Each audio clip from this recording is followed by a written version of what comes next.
अस्सलाम वालेकुम दोस्तों, तुसीं देख रहे हो मेरा पंजाब टीवी तो मैं तुहाडा मेज़बान मुहम्मद लतीफ़ खल। दोस्तों सब तो पहले अपने चैनल करो सबसक्राइब तो नाल ही बैल आइकन में करो प्रेस ताकि साड़ी हर नई आने वाली वीडियो का नोटिफिकेशन सब तो पहले तुहाडे तक पहुँच सके। दोस्तों रोज़ाना की निस्बत अज भी तुहाडा वीर तुहाडे वास्ते एक गाय की वीडियो लैके हाजिर होया। उम्मीद करांगे कि तुहानूं वीडियो पसंद आएगी। सब तो पहले कैमरा मैं तुहानूं गाय दिखाएगा, कैमरा नज़दीक करके सली दे नाल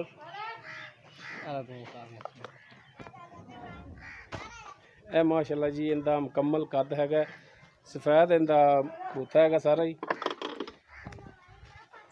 माशाअल्लाह सोहना थान ली खड़ी है तो पूरियां विरलों ते थाने सूई मगर इसके बच्चा है, तुहानूं बच्चा भी दिखावांगे ते नाल करांगे आपां मालक दे नाल भी गल्लां बातां। ते साडी जिहड़ी लोकेशन हैगी है तहसील आरीवाला, जिला पाकपतन शरीफ, चैक नंबर 57 AB पीरां वाली। उत्थे गाय खड़ी है भाई मुहम्मद मनीर उन्होंने कोले। भाई मनीर माड़ा जिहा टोर के दिखाया जी, है बच्चा जी इस मगर उदों तक भाई मनीर गाय नूं जिहड़ा खोल लेंदे ने। लाल सुहा रंग है बच्चे का, मत्था इहदा थोड़ा जिहा सफेद है माशाअल्लाह। टून दे विच इहदे कोई मसला मसाल नहीं हैगा। हाँ लो जी,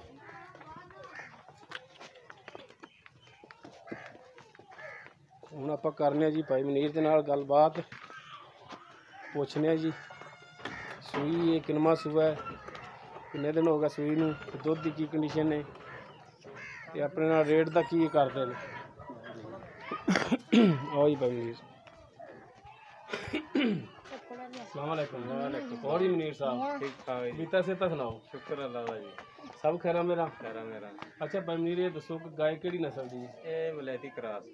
वलैती क्रॉस है। हाँ। किनवा सुबह सूई? तीजा सुबह सूई। तीसरा सुबह। कितने दिन हो गया सूई? 10 दिन। मगर इसके बच्चा दुध कितना कर रही है?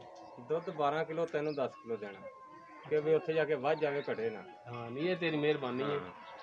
दुध 12 किलो है लेकिन सानू ठंडा दुध 2 टाइम का 10 किलो देवोगे? 10 किलो देंगे। ये तो मेहरबानी जे तुसीं दुध पूरा दो तो 10 किलो। अच्छा तो इनका जिहड़ा पिछले सूबे का कोई है आइडिया कितना दुध करती रही? ये पट्ठा ने 15-16 किलो दुध करती रही है। थोड़े को तो नहीं अगों ही ले आए जी? अगों ही ले आए हैं, पर वो भी बेली सी जिंदे कोल लई है। उन्होंने तो पुछ दस करके तसली करके ले आए। तसली करके सही हो गया। उन्हें मुनासिब जो रेट है ना वो भी कर लो प्यार मोहब्बत वाला। थोड़ा एक खंड पत्ती जी ना तेज करके वो पैसे वालों नहीं प्यार मोहब्बत वालों। प्यार मोहब्बत मुल तो करदा 160 नहीं वो हाली ना दिन बड़े पै ने 160 वाले ते थोड़ा जिहा ना चलो बात ठेठा रखो। 1.5 लाख की गां ले 1.5 लाख इहदे विच भी सानू फिर प्यार मोहब्बत करोगे। थोड़ा कणा करा दे, थोड़ा कणा हस के गल करना यार, थोड़ा कणा प्यार मोहब्बत हो जूगा। करोगे साडे नाल? करांगे, मेहरबानी ये शफकत होगी कि साडे नाल रेट दे विच कमी पेशी करोगे। करांगे प्यार मोहब्बत इहदे च, मेहरबानी। लो दोस्तों भाई मनीर 1.5 लाख रुपए इनका कह रहे हैं लेकिन अपने नाल कन्फर्म नहीं है, कमी पेशी रेट दे विच जरूर करनगे। दोस्तों उम्मीद करांगे कि तुहानूं साडी अज दी वीडियो पसंद आएगी। साडी वीडियो पसंद आए लाइक करो, शेयर करो और अपने कमेंट्स का इजहार करो। साडा WhatsApp नंबर 0321 57 29 251। इस दे नाल ही मुहम्मद लतीफ़ खल नूं देवो इजाज़त। मिलने अगली वीडियो ते। अल्लाह हाफ़िज़।